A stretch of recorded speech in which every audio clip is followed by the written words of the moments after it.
All right, everybody. So this is a book talk for pages 67 to 81. So 67 starts here with Grandmother gives me some advice. This is a chapter you read, and what's the advice that she's giving him? Well, he just beat up the most popular white guy in school, and he's the only Indian there, so this kind of puts him in a bad situation. He's a little bit terrified right now.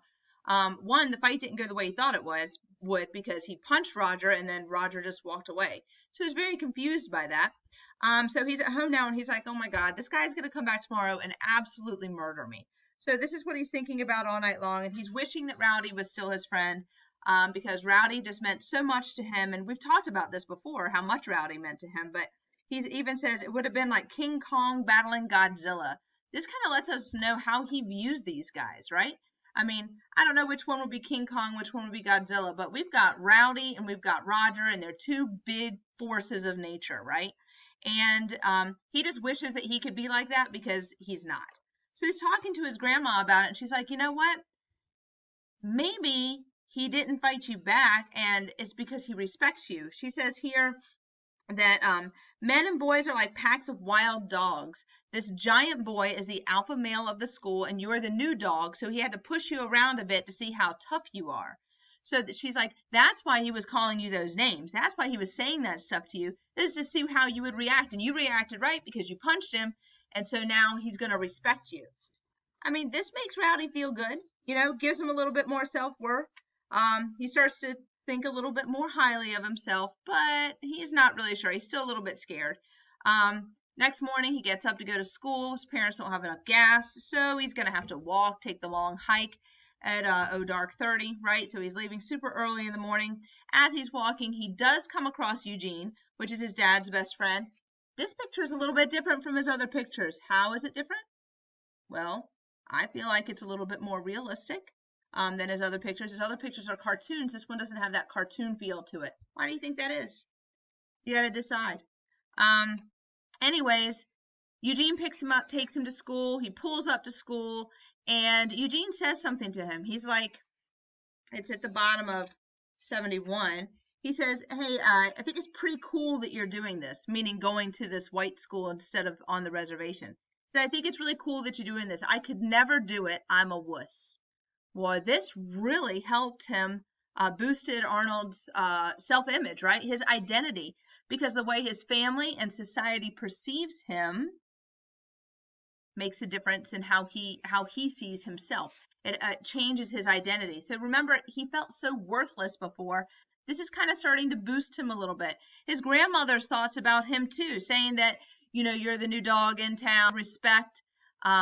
So earning that respect, feeling like he's on top of things, this is really kind of boosting his self-image. So that's a good thing for him.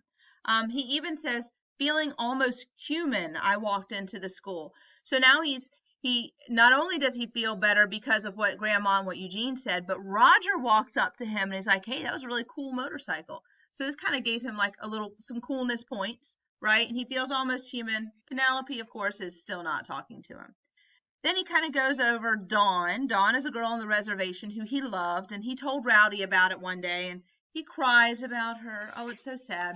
But Rowdy, again, kind of going back to his friend, he keeps going back to Rowdy, and he's like, he was my secret keeper. So not only was he a protector, he was a secret keeper as well, and he really likes that. Then Halloween comes up. So this is interesting.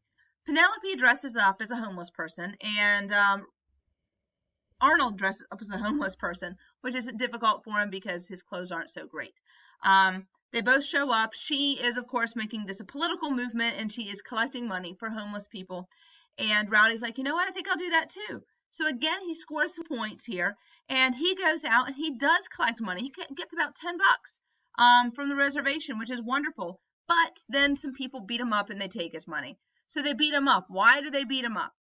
He's an easy target. Guys, on the res, he's still who he is. Not only is he Arnold that everybody has always picked on, but he's now Arnold that everybody's always picked on who's going to the white school off the res. And like 50% of the people here are proud of him, but the other 50% see him as a traitor. They think that he's doing something wrong. So they're happy to beat him up. So they beat him up. They take his candy. They take his money. He has to go back to school. a little bit shamed. He has to tell her that that he got beat up. She sees his bruises, so she knows it's true. She still puts his name on the donation, which I think is very admirable. But then kind of goes back to like pretending like he doesn't exist. So it's like he was up high for a few minutes there, and then he's kind of like right back to where he started. And he keeps thinking about his friend Rowdy. He's like, what would I do? You know, if I could talk to Rowdy, I would say, what could I do? What could I do? And of course, he thinks that Rowdy's response would be, well, you have to change the way you look, the way you talk, the way you walk to basically change who you are in order to get this white girl to like you.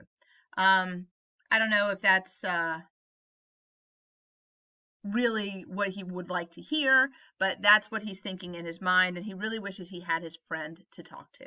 So that is those are pages 67 to 81. This is your book talk. I hope you enjoyed.